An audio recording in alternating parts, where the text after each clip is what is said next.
Today on the show, we've got the best and worst offensive lines according to Pro Football Focus heading into 2021. The Cleveland Browns are number 1. You'll never guess who's number 32. Adam Mazer, Dave Richard, and Heath Cummings. Before we get to that, you've heard of advanced stats. I'm giving you simple stats about wide receivers. Sometimes we get so bogged down in advanced stats, average depth of target, and those things. Maybe you just want to know that Robert Woods has never finished as a top 12 wide receiver per game. Maybe you should just know that. What does that mean? We'll talk about those types of things. Dave and Heath, hello. Hi. Hello. What's up, Adam? How are you?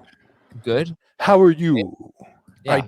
I just completed, like just seconds ago, as you were doing your intro, it was beautiful from what I could tell. One of your best ever. I just completed a fantasy football trade. Oh. Let's hear it. On a Wednesday in June. It is a keeper salary cap league, but I just traded Jeudy and what will likely be a late 22 first for Patrick Mahomes. Very confident in your dynasty team. Yeah. All right, Jeudy. I think it's a steal for Mahomes. Steal to have Mahomes for the rest of his career. That's what we're looking at here. Yeah, the way it's set up, it might I'm probably not going to keep because your salaries increase. Like most people don't get kept forever, but yeah, I'll have Mahomes for the next 4 or 5 years for sure. Nice move.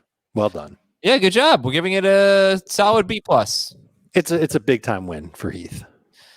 Dave, speaking of Jeudy, I know you had a fun wide receiver or tight end stat. We don't even know, but Jeudy saw a catchable throw on 58.1% of his targets.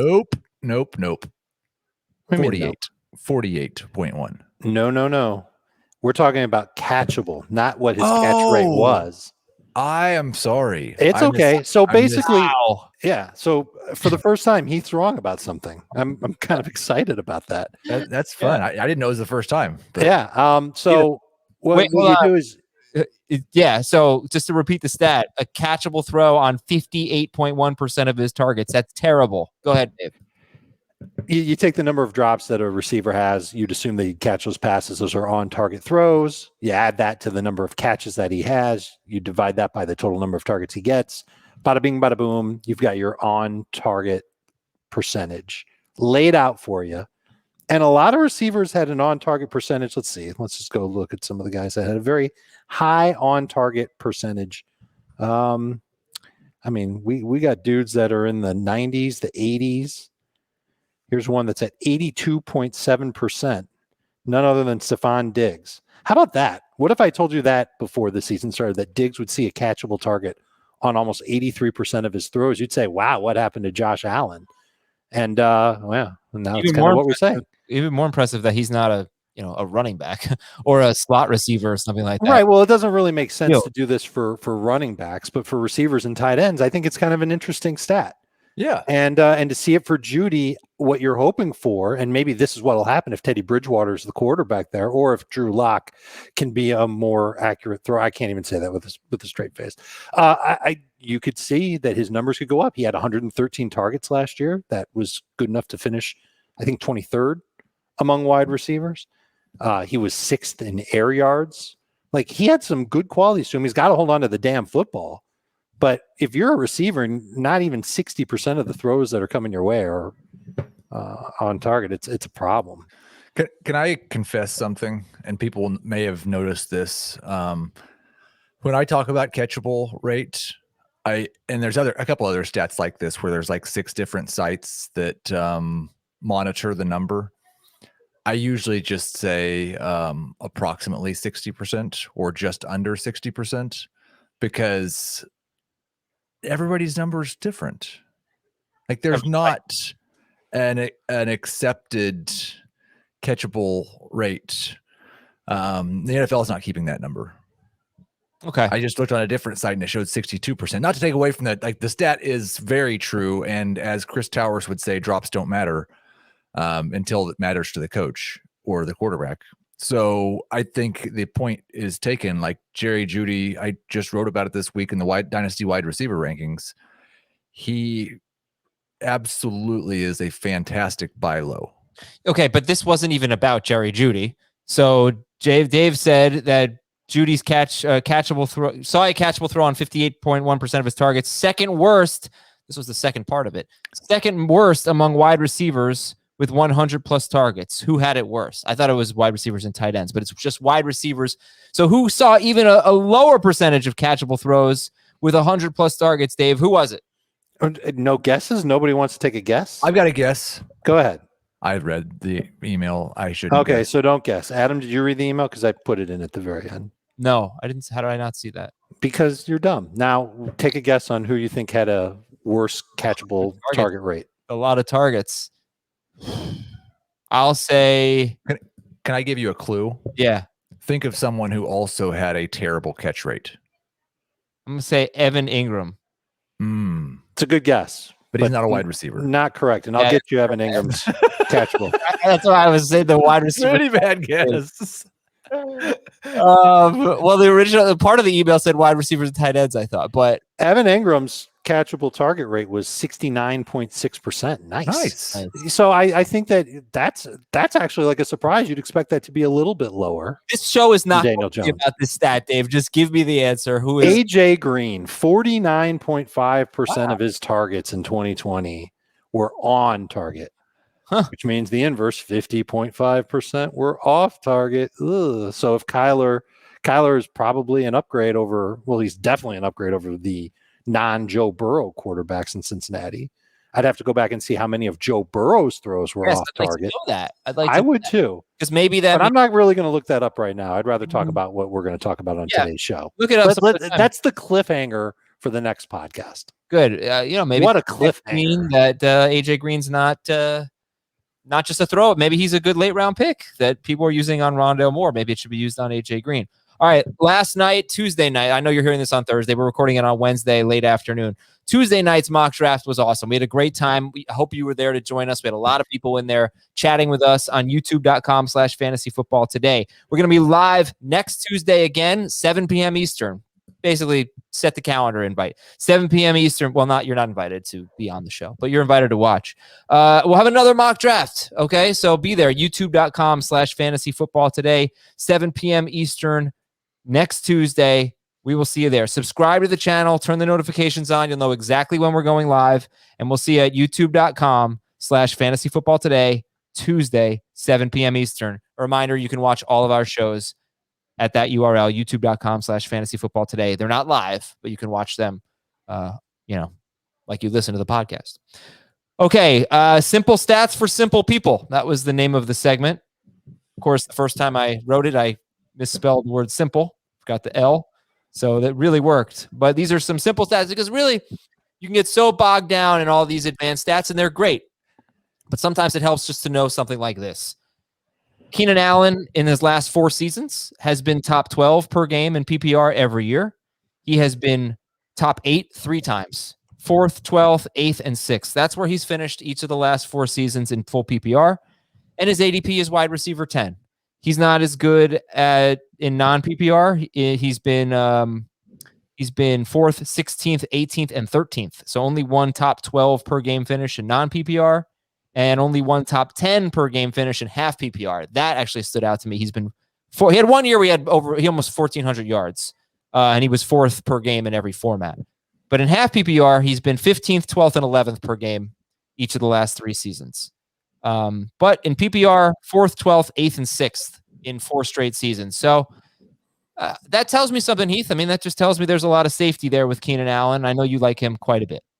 Yeah, I think in my projections, I've actually got him number 5, and it's because of, partially at least, because of an Azer stat that it wasn't given as an Azer stat, but I'm trying to compile it once again. He played 11 complete games with Justin Herbert last year. I thought it was 11. It was 12 when we talked about it before, but we didn't realize. Remember, in the middle of that conversation, he actually left one of those games early. He left 2 games last year. He left 2 games early last year. Oh my! And so in those 11 games, he had 93 catches for 909 yards and 7 touchdowns. You have the 16 game pace for that? I'll give you the same. That's 135 catch pace. Oh. My goodness. And his target share was basically what it always is. With Herbert, it was about 27%, which is what it's been between 25 and 28% 4 straight years. Part of that is that they ran so many plays because he actually averaged 12.2 targets per game in those 11 games. He was at 10.5 targets per game overall in the season. That was second most among all receivers. If you did 12.2 for a full season this year, that's 207 targets. And they lost Hunter Henry. Yeah, they did. But they gained Jared Cook. Well, so he's no. And the other thing is like the 7 touchdowns and he actually scored 8 with Herbert, but he scored 1 in one of the games he left early. Like the touchdowns for Allen were much higher than what we've come to expect, except for that rookie year. That's a good point. Yeah, he did have 8 touchdowns in 14 games, and usually he's like a 6 touchdown guy, right? Yeah. I've kind of expected Herbert and this offense to regress a little bit. If they don't, Keenan Allen might be like Michael Thomas from 2019.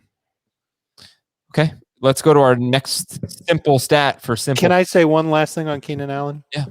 I'm throwing water on this. I don't like his schedule because he's got Denver twice. I think that'll be challenging for him. He's got the AFC North, so he's going to see Baltimore and Pittsburgh and Cleveland. I think those are going to be tough matchups. He's got the NFC East, so he'll see Washington. I don't think that'll be easy for him. He's got the Patriots. He's got the Vikings. It's going to be a tough schedule for the Chargers pass game overall this year. Now, I'm not saying that this means he's going to see his targets shrivel up. I don't think that's going to happen. But you better hope he gets 200 targets this year. I think he's going to have a little bit of a tougher road. It's not a terrible point. I'm just looking at his schedule from last year. It was pretty favorable, but he had. Yes, it was. Chargers had one of the best schedules according to the study last year. So he must have left the New Orleans game with an injury, right? That was yes, primetime game. He had 2 catches for 29 yards and a touchdown on 2 targets. We'll throw that 9 for 67 and a touchdown against Denver. That's not so good though. 9 for 67 against the touchdown's good. 5 for 48 against New England, 4 for 40 and a touchdown at Buffalo. So you do see a 3 for 39 at Miami. You do see in the tougher matchups, the yards were not as good. So it's an interesting point. I don't know. Okay, interesting point. Let's go to our next one. This one is a simple stat, but he's not a simple player to break down. But Tyler Lockett, 3 straight years for Lockett, he's been within 100 yards of his norm, I guess. Well, no, that's not the right way to put it. 965 to 1,057 yards. He's been within 100 yards, basically, 3 straight years, and 8 to 10 touchdown catches. So 1,000 yards, give or take 50 yards, and 8 to 10 touchdown catches, 3 straight years. However, the targets keep going up and the catches keep going up, but the yards per catch keeps going down. So he's been interesting. And Dave, what do you think about that? It's a simple stat on a player that, in my opinion, is not simple at all in breaking down. I wonder if it's just because he's seeing shorter targets. And this is one of the ways that the Seahawks tried to combat taking advantage of coverage away from DK Metcalf, because I'm sure Metcalf was drawing some crazy coverage during the year. And B, they've talked about it. They've seen a ton of cover 2 defenses, a lot of zone defenses trying to rein them in. So it's a lot of shorter stuff going Tyler Lockett's way. That might be what's happening here. Keith, when you look at Lockett, if you just per game, the last 3 seasons, in 2018 and 2019, he was not even top 20. He was top 24, but he was just outside the top 20 per game. In 2020, he caught so many passes. He was 16th in non-PPR per game, but he was 12th in half PPR, 12th in full PPR. So he just had a very different season, even though the final numbers, yards and touchdowns were the same. The catches were way up, the yards per catch, the ADOT way down. But what I think is complicated about Lockett is that he's basically had 2 years in a row where for half the season, he's been top 5, essentially. So there's actually a lot there with Tyler Lockett. He's kind of bizarro DJ Moore, because DJ Moore did the exact opposite thing last year. Yeah, he turned into a deep threat who didn't catch any passes. And like the numbers you're looking at, I assume are all PPR. And so he was the 2 years before last year a better wide receiver to have in non-PPR than he was in PPR. Yeah, but actually very similar. I said 2018 and 19 Lockett was not a top 20 per game wide receiver, but he was top 24. That was in all three formats, half, non, and full PPR. And he was within 2-3 spots. I mean, he was very 21 to 24 in all three formats. That's really strange that in 2018, he had 57 catches and averaged 17 yards a catch and scored 10 touchdowns. And he was basically the same in non-PPR and PPR. 21st in non, 24th in full. That's interesting. I've got him 12th in both formats on a per game basis last year. I have him 16th in non, 12th in half, 12th in full. But like I think and we talked about this. I think it was Ben Gretsch drink. That's become my new drink. Last year was Stephon Diggs, but the fact and DJ Moore, I would say the same thing about the fact that they have shown the ability to be successful as the deep ball guy and as the short area target guy is a very good thing. The fact that they have the ability, a lot of receivers are kind of pigeonholed into one role. It makes them easier to take away. Tyler Lockett can do just about anything. I think I'm the only guy that really, really likes Tyler Lockett going into this year. His ADP right now is 25th. Right. Wide receiver. It's so interesting, you know. The ADP is 25th, and he's, like I said, each of the last 2 years, it's basically been tied to Russell Wilson. When Russell Wilson's been great, and Russell Wilson's had 2 years in a row where, I mean, this is oversimplifying it a little bit, but 2 years in a row where for half the year he's been basically the best fantasy quarterback, and for half the year it's like, what the heck is going on?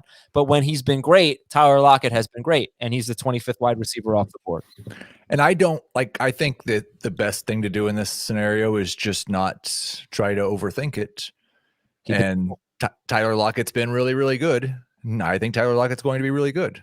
And yeah, maybe it will be frustrating and the points won't be spread out in a way that you like. That's what I was going to say. There's two things that people are going to think about when it comes to Lockett. And one of them is the same thing they're going to say about all the Seahawks pass catchers and maybe Russ too, is this is a team that wants to run the football. They're scared that the pass volume won't be there for Russell Wilson. If he's not throwing a ton, then that hurts the target share for Lockett and DK Metcalf and everybody else that's up there. Go look at how many fantasy points he scored in weeks 3, 7, and 17. Now, according to my math, he scored 123 of his 260 PPR points in those 3 games alone. That's half, basically, of his entire 2020 production in 3 games. So he's a roller coaster, man. Like, there's no question about it that inconsistency is an issue. There were only 6 games last year where he had at least 15 PPR points. You'd like that to be spread out, just as you said, Heath. But this is one of those things that you're going to have to think about on draft day. And what I usually do is when I get to a point where the receivers that are left on the board aren't all that great, I will start veering toward those receivers that have, you know, a chance at some boom weeks, even if it's only 3 or 4 boom weeks over the course of the season. Lockett tops that list. It's weird for him to have 100 catches last year and to have been so inconsistent in PPR. That's a strange profile, I'd say. Okay, Robert Woods. Let's talk about him. He's been 14th through 18th in PPR scoring 4 straight seasons. 17th through 19th. This is all per game. Robert Woods, 14th through 18th per game in PPR, 4 straight seasons. 17th through 19th per game in half PPR in 4 straight seasons. And 14th through 19th in non-PPR in 3 of the last 4 seasons. He did have one kind of bad non-PPR year on a per game basis in the last 4. But, you know, I see you guys seem to be very excited about Robert Woods. I don't know about all of you. He's wide receiver 17, which makes sense. That's where he's finished 4 straight years in ADP, right in that range. I question his upside, though, Dave, when I see that he's never finished higher than 14th per game. I answer that question with Matthew Stafford, who has fewer seasons in his career with a passer rating above 100 than Jared Goff. Yeah, but that's passer rating. What about passing yards? He has not had a 4,600 yard season since 2013. Jared Goff has 2 of them. Are you saying Jared Goff's better than Matthew Stafford? I'm saying that people... I don't know. I'm not saying that, but I don't know. Good. I think that I think that Matthew Stafford is overrated. I think he's boy. good. Okay. He's never won a playoff game. That's true. He is, people think Jared Goff stinks, and I think that was definitely true last year, maybe true the year before, but he didn't always stink. His Super Bowl year, he was really good. I think everybody's kind of crediting McVay for that. This offense has gotten worse. I see trends similar in the Rams offense that I saw in the Eagles offense. They won the Super Bowl, and they were amazing, and they took everyone by storm, and they got progressively worse, and Carson Wentz got progressively worse. The same thing is happening with the Rams. I mean, they were a below average offense last year. I just don't know that Matthew Stafford fixes all of that. And I don't think Goff was all that bad, except for last year. He was pretty bad last year. So I don't know. Do you think that Stafford is the thing that elevates Woods and I'm guessing Kupp to higher upside? 100% yes. And let me just start with this stat. Goff's completed air yards per completion dropped from 7.0. So this is ball in the air to a target. 7 yards in 2018, 6.1 in 2019, 4.9 yards in 2020. That ball didn't even travel 5 damn yards. What is Jared Goff there?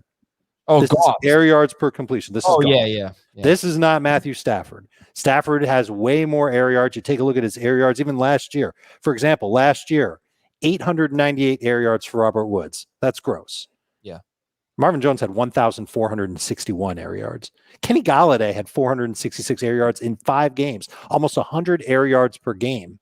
And Marvin Jones had almost 100 yards. I don't remember if he played 16 games, but he was pretty close to it. 2019, Galladay played a lot of games that year. 1,698 air yards. Marvin Jones had 1,186. Are these guys different players than Robert Woods? Robert Woods is not. If we were talking about Cooper Kupp, I would agree with your point. But I think Robert Woods has the ability to be more of a downfield threat. You know that the Rams like his athleticism. They give him carries on end arounds. They use him all over the field. I don't think he's slow. Now, I don't look at him as a complete receiver and a burner like someone like Stephon Diggs, but I think he's probably their best all-around receiver, and he will absolutely benefit from running more downfield routes with Matthew Stafford. And I think we should expect that from him. I'm always find it interesting, Adam, the upside discussion. Like we've talked about Tyler Lockett and DJ Moore and Robert Woods, and we're discounting Robert Woods because of his consistency and not showing upside. And we're discounting Tyler Lockett because of his inconsistency, and all of his production comes in a few games. Who has more upside, DJ Moore, Tyler Lockett, or Robert Woods? I'm going to say for this upcoming year, Woods has it. I'm going to say Lockett. I would agree with Lockett just because he's given us top 12 production and he's shown us over half a season that he could be the number 1 wide receiver in fantasy. So if they could just have a full season like some of their hot stretches, I would agree with that. I think most people would say DJ Moore has a lot more upside than Robert Woods, mostly just because DJ Moore is younger and hasn't had as many good years in a row as Robert Woods. I just think that he is going to be on a team that doesn't throw a lot of touchdown passes, and that's held him back each of the last 2 seasons. But I think it's an interesting. Upside is hard to predict. He's got more upside. It's hard to predict. You're right in that regard. But I guess I think a lot of times, and I'm not saying you're doing this, I think a lot of times people use upside to express a reason for liking someone more when they don't necessarily have one. I just wonder, are you passing up wide receivers who have top 5 potential to take Robert Woods? And maybe you think he does have top 5 potential. He's going Mike Evans, Amari Cooper, Robert Woods, Chris Godwin, Deontay Johnson, DJ Moore, etc. The Bucks, you could definitely make the argument that the Bucks have shown us top 5 upside, so they definitely have. I don't know that I think Amari Cooper necessarily has more upside than Robert Woods. I know he shows it to us for 6 games at a time every year, sure. like Tyler Lockett. But I want to go back because I think trying to figure out which of the Rams wide receivers is the downfield threat is important. And I don't really, I don't know. Well, we can rule out Kupp. He's been their slot guy for years. I looked at it today. He does not have a very strong or very deep average depth of route. Right. And maybe maybe all this is just a byproduct of Jared Goff being the quarterback, right. And they realize that Goff has limitations throwing deep. And so I think that's half the reason why they chase Stafford, is so now they've got a quarterback who's willing to throw deep and can do it with a semblance of accuracy. And they view Tutu Atwell as a guy who can get downfield. Tutu can do it. So can Deshaun Jackson. And Deshaun Jackson. Yeah. Right. But I don't, the problem is Deshaun Jackson might not stay healthy for more than 7 games. And Atwell's a rookie. We don't know how quickly he'll adapt. And trust me, Robert Woods is not the same type of receiver. He's not as fast, but he's a craftsman and he will find ways to get open. He's seen consistent target share, at least on a per game basis. Each of the last 3 seasons, at least 8 targets per game. You're looking for that when it comes to fantasy wide receivers. I think he's going to be steady, and I think he's going to give you good production. And I have no problem taking maybe the steady guy in Robert Woods compared to someone who's going to be a roller coaster like Tyler Lockett. How about CeeDee Lamb or Woods? I've got Woods ahead of Lamb. Now, if you're telling me Amari Cooper's injury is going to keep him on the shelf for a while, boy, oh boy, I think I'd put Lamb ahead of him. Oh, yeah. If Cooper, I don't think it is. I don't think so either. No. By the way, the thing is, Woods is wide receiver 17 in ADP, and Lockett is wide receiver 25. So I mean, that's a pretty big difference. Sure, might be 2 rounds. And Lockett was I think better that's than Woods, I think the reason for it is because people want the consistency. Yeah, and there's upside too. I don't agree that Robert Woods is a top 5 receiver. He doesn't have that kind of upside. I think a good year for him, he's top 10. A really good year for him. He has top 10. Finished top 10. He had right. That's why it would be a really good year for him. Game, but he has been, but never worse than 18th per game. That's huge. I'm not trying to crap on Robert Woods. The other thing is, with Jared Goff as his quarterback, he's gotten hardly any targets inside the 10-yard line. Those go to Cooper Kupp. You never know. It could be completely different with Matthew Stafford. He's had 1 year in his last 4 seasons with the Rams with more than 4 targets inside the 10-yard line. That's really low. So that could obviously change. He doesn't get a lot of red zone targets either. He's never had more than 12 with the Rams, but those could be Goff tendencies. All right. Those are some simple stats for simple people. We are going to take a break. When we come back, we have a lot of quarterback news, the latest on Aaron Rodgers, the latest on Deshaun Watson, plus the best and worst offensive lines heading into 2021, according to Pro Football Focus. And we will be right back. Let's take a look at all the quarterback news from around the NFL. Not going to have time for your emails today, but we'll get to your Apple Podcast questions. Tom Brady, a full participant in minicamp. So he's recovering from knee surgery. He played the whole year with a knee issue. Talked about that a lot. Dak Prescott will be a full participant at training camp next month. So that's great. He had a fractured and dislocated ankle last season, but he says he's buried the injury. That's awesome. Aaron Rodgers, not at minicamp. Former GM, not Packers GM, but former NFL GM Mike Tannenbaum predicted that Aaron Rodgers will sit out the first few weeks of the season. I think he said he'd come back in week 3 or 4. That's an interesting thought. But right now he's not there. When's that ever happened? I mean, I remember there's been a holdout. Melvin Gordon held out for like a month, and then Carson Palmer just retired until they traded him, right? Right. Oh, he might do that. All right. Well, yeah, we'll see. Did you hear that Jordan Love had like a bang up day at minicamp? He had a terrible day. That has Ryan Tannehill over Aaron Rodgers now? Yeah, I don't have that yet, but lay it out there. If training camp is underway and Aaron Rodgers isn't there, I don't know how you can feel good about drafting him ahead of Tannehill. Okay. And speaking of quarterback news, this is the new hot rumor. Deshaun Watson, well, it's a pretty substantiated rumor, I'd say. Kareem Jackson, who's on the Broncos, said that Deshaun Watson told them he wanted to be traded to the Broncos. Ian Rappaport gave him the not so fast, my friend. In what regard? I think what he said was, I don't believe that's where Deshaun Watson, quote, wants to be. It is one of the teams that he's talked to. He's being recruited by a lot of teams and players.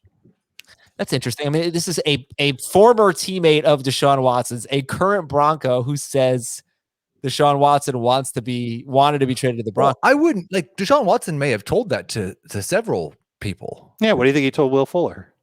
When Will Fuller was like, "Hey, where should I sign, man?" Wink, wink. Yeah, all right. I'm sure. Okay, Deshaun Watson has been getting recruited by former teammates and countless players across the NFL, and he remains open to several options, including the Broncos. But I don't believe Denver is, quote, where he wants to be, just one possible spot. Okay, fine. Arizona pass rusher Chandler Jones, linebacker Jordan Hicks, they were not at camp.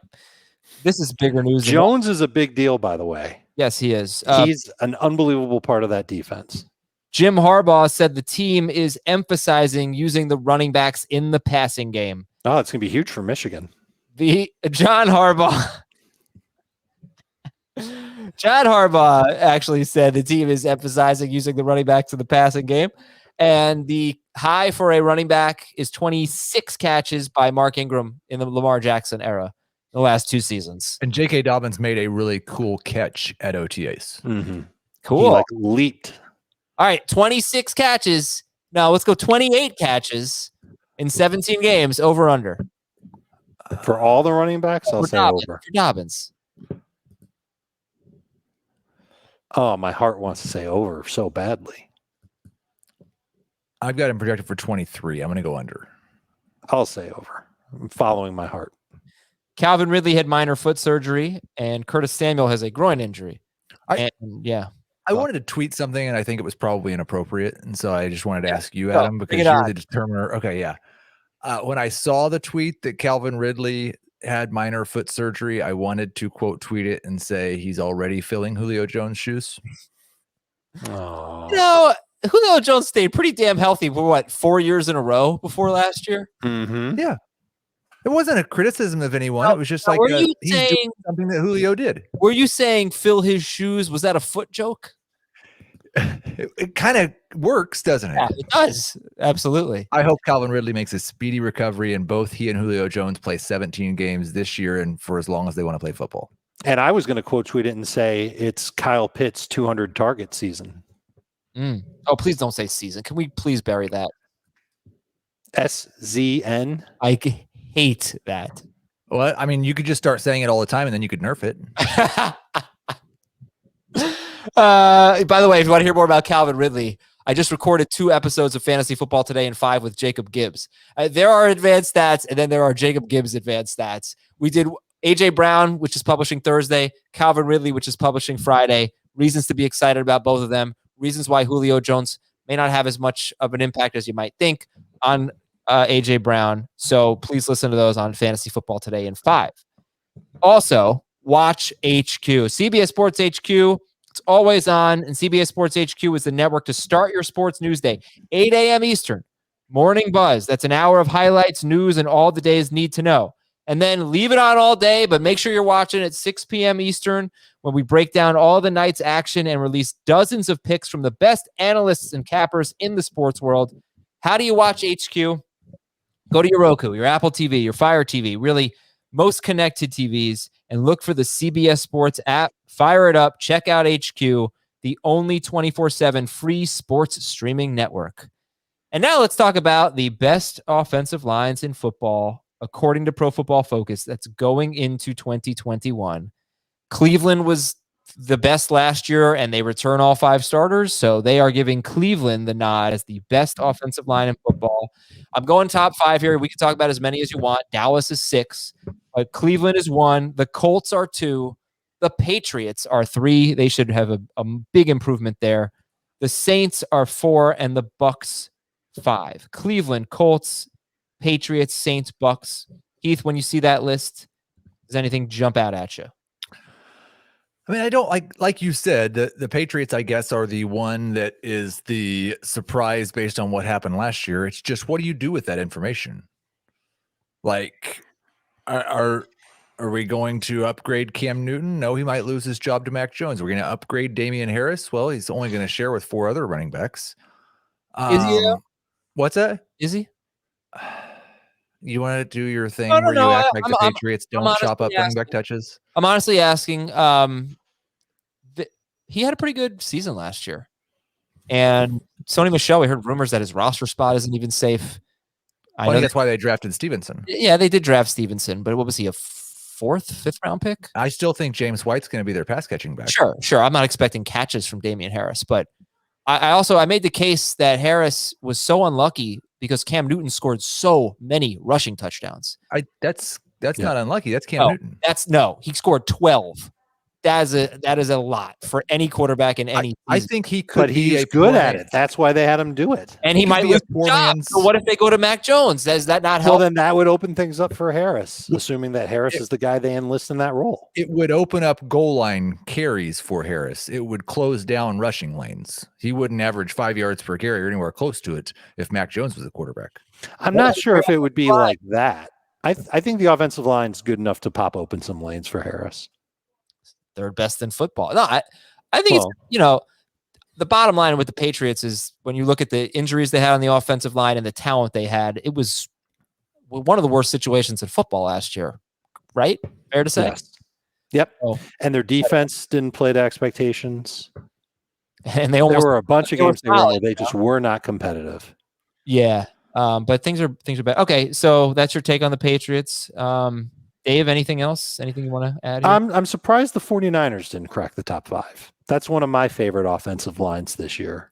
And they were rated very high in run blocking last year by Pro Football Focus. So I'm a little surprised that they're not there, but I can't really I can't fault them for Cleveland at 1. Indy deserves to be top 5. New Orleans deserves to be top 5. Tampa Bay deserves to be top 5. So I guess if the bone to pick is to say San Francisco should be there and New England shouldn't be, then that's it. Okay. Where did they have the 49ers? We'll go down a little bit farther. They had the Cowboys 6, the Chiefs 7, Rams 8, Niners 9. It's funny that the Chiefs are that high.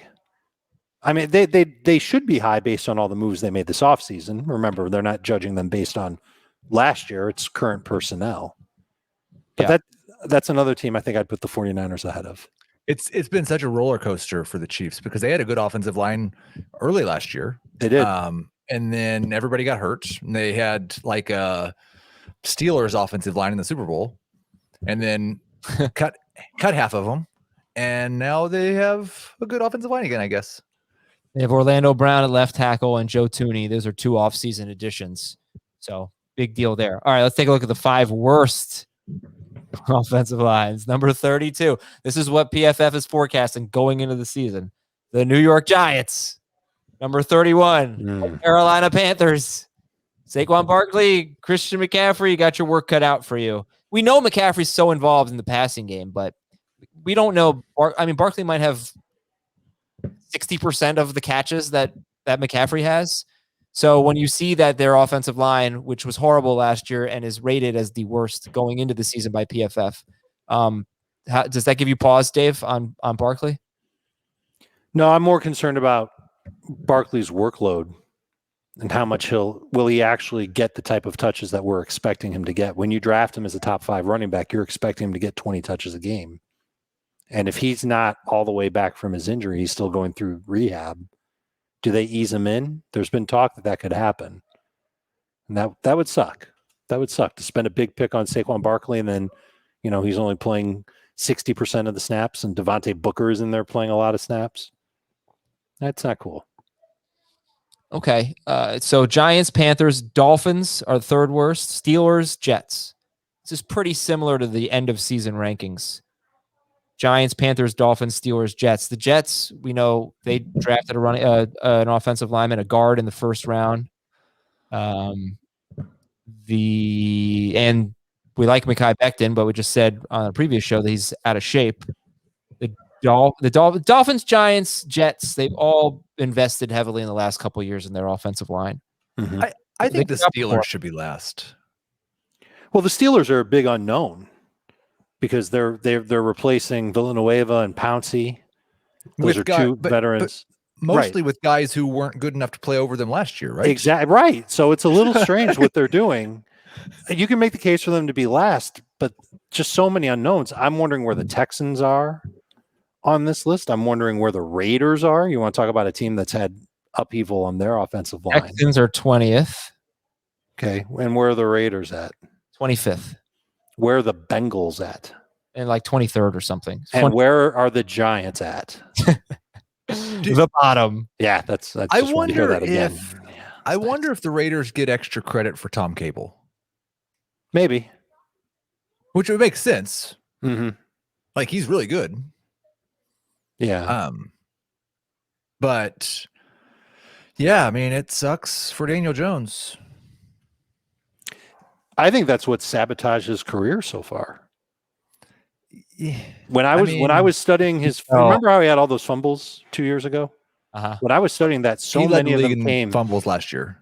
Yeah, just well, for reference. yeah, and he had the worst pass blocking offensive line in football. Right. Like NFL. That offensive line let defenders through on the regular, and man, he was shaky.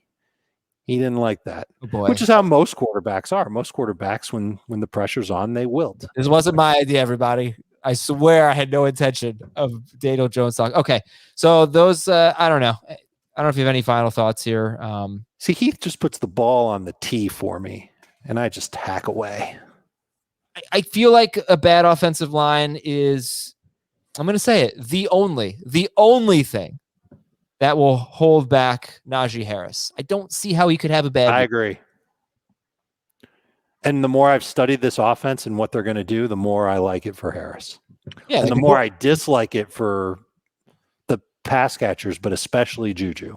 I want more on that. The Steelers' offense and what they're going to do. Okay. So Matt Canada is their new offensive coordinator. If you remember what he did at some of his previous stops when he was in college, he does a lot of pre-snap motion. It's all designed pre-snap motion to get the defense off balance, to try and get a read on what type of coverage they're playing, and to give the quarterback a chance to make a decision on where to go with the football. They want a quick decision with the football, and so they're going to move guys around. So the formation might open with Najee Harris in the backfield, and then Roethlisberger might move him out wide. And then one of the receivers comes over, like it could be Juju, who starts out wide, and he moves in motion, and he lines up where a tight end goes. And then they get an idea of whether they're against man or zone, what type of coverage.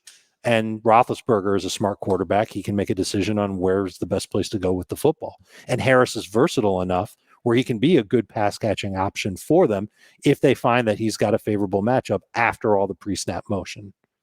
That's the thing I'm curious about is with Juju, with Deontay, with Claypool, with the tight ends, like because they kind of stopped throwing to the running back so much. Mm-hmm. Is that part of the plan? Yes. If he's a 30 catch guy, then there's a lot of ways he could have a bad fantasy season.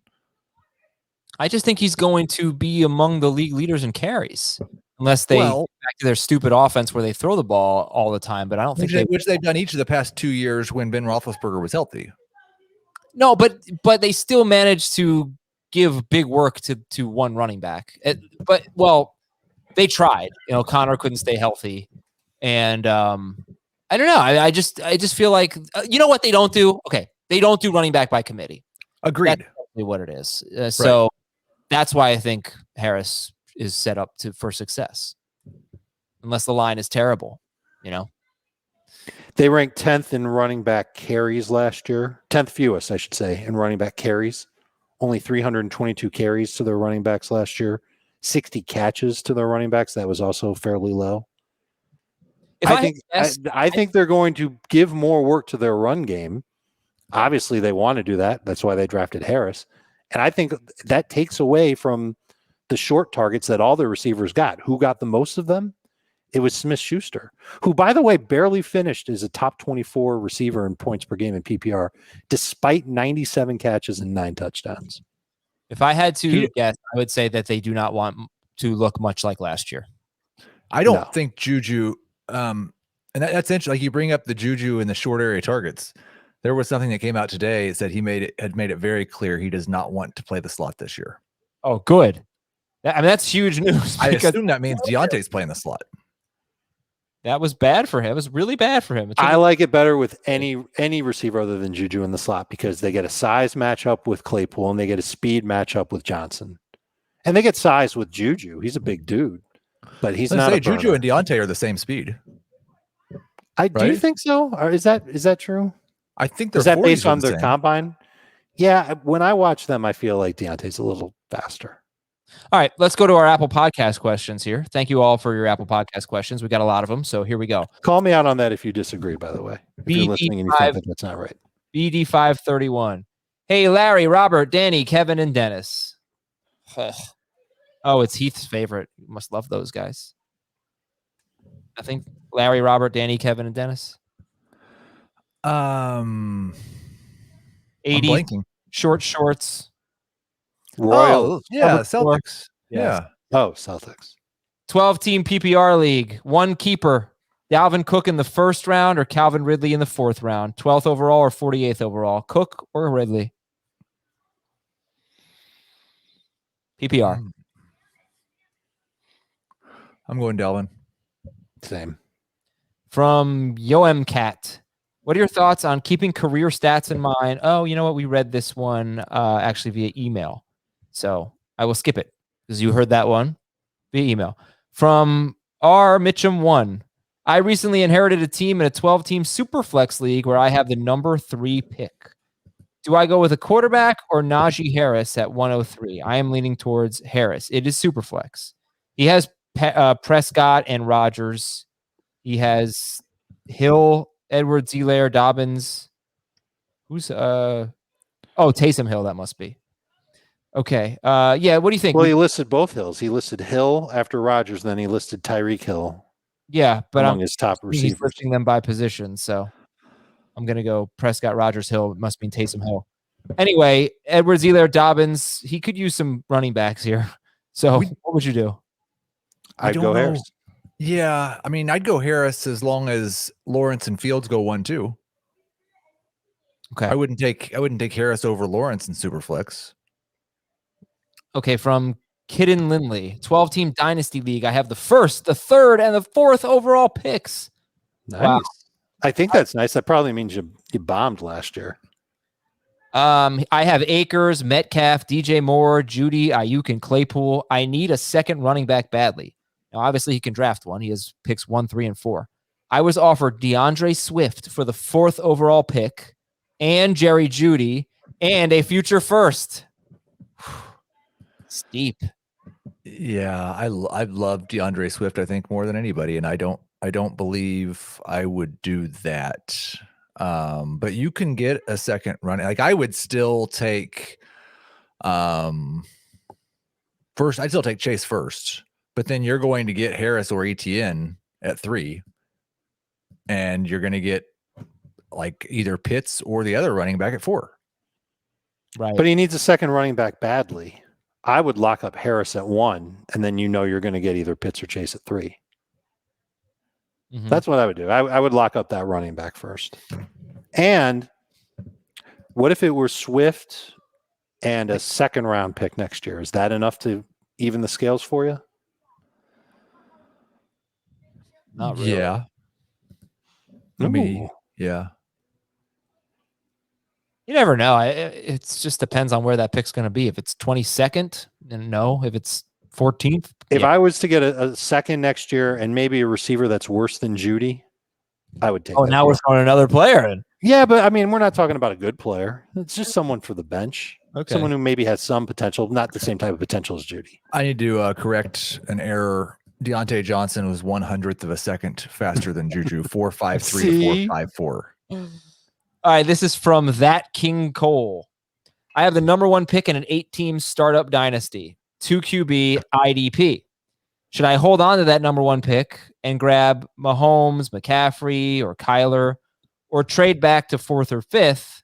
And if I do trade back, what else should I get back or send away? It's a startup dynasty, not a rookie draft. It's 2 quarterbacks. It's IDP, whatever. Would you stay at number 1, or would you try to trade back to 4th or 5th in an 8-team league? And what would you try to get back if you did trade?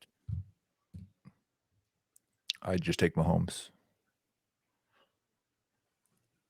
I think if the deal is so obvious that you wouldn't need to email us to ask us our opinion, you should do it. Like if someone's going to give you 4th overall and a 3rd rounder for your 1st overall and a 9th rounder, something like that. Like it's a no-brainer. You want to collect those earlier picks if you can get them in a smaller league so you can have more superstars on your team. But if it's, hey, I'll trade you my draft slot for your draft slot, it doesn't work. It doesn't work for me. I want something to sweeten the pot if I'm getting out of the first slot. This is from Core2186. PPR, if bonuses were to be given, what would you say is an acceptable number of yards for passing, rushing, and receiving, as well as points for these bonuses? I've got three thresholds because I'm complicated. 100 yards rushing, 100 yards receiving, 300 yards passing, small bonus, couple of points. That's it. If it gets to like 150 yards rushing or receiving or 450 yards passing, double the bonus, make it 4 or 5 points.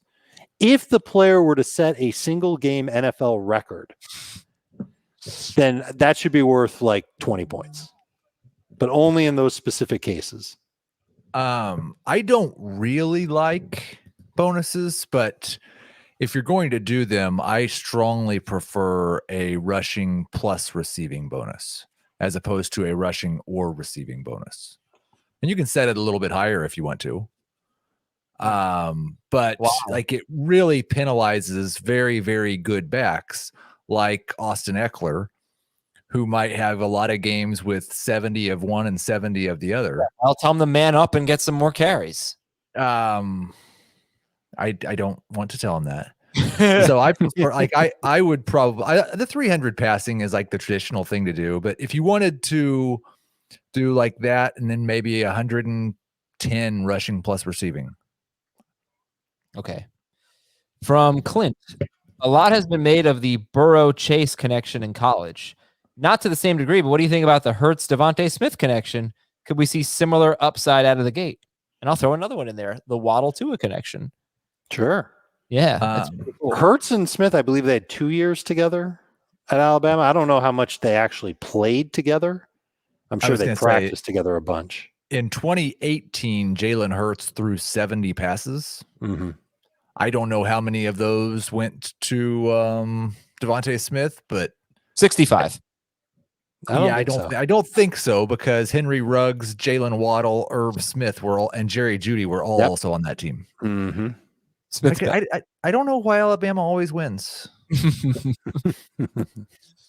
It's interesting. I think it helps as far as familiarity goes, where one could say to the other, hey, remember how we used to do this back at Alabama? Now we're just doing it here. Oh, okay, cool. Gotcha. I remember that. But seriously. it's a lot different when there's two guys that are on the field setting NCAA records together for 15 games, however many games it was in 2019. They had Damian Harris, Josh Jacobs, and Najee Harris at running back. Yep. They had Tua, Jalen Hurts, and Mac Jones at quarterback. And they had those 5 wide receivers. That's got to be close to the most NFL starting skill position players on the same roster. But then your entire depth chart made the NFL. You have to look at LSU too. The year before, it can't be as many, but they didn't have that many quarterbacks, right? No way. I can tell you that the Hurricanes had 5. Oh, I knew you were going there. 5. I knew it. 5 NFL running backs on one team. Right. Not many NFL quarterbacks, though. That was 2000 or 2001. That's all I can tell you, though. One of them played. One of them was Najee Davenport. The one was a fullback, I guess. Okay. Well, we are out of here. Got to talk about Daniel Jones. Got to talk about the Hurricanes. It's a good show. One of your favorites. What do you mean? What was Darius Slayton's catchable target rate? That would be a comparable one to Jeudy. Let's see what we got. Oh, we're not done yet. Okay. Thanks for the Apple Podcast questions, everybody. Very, very much appreciated. I think we're going to have 4 shows for you next week. We might even have a surprise mailbag for you later this week. Any guesses, Heath?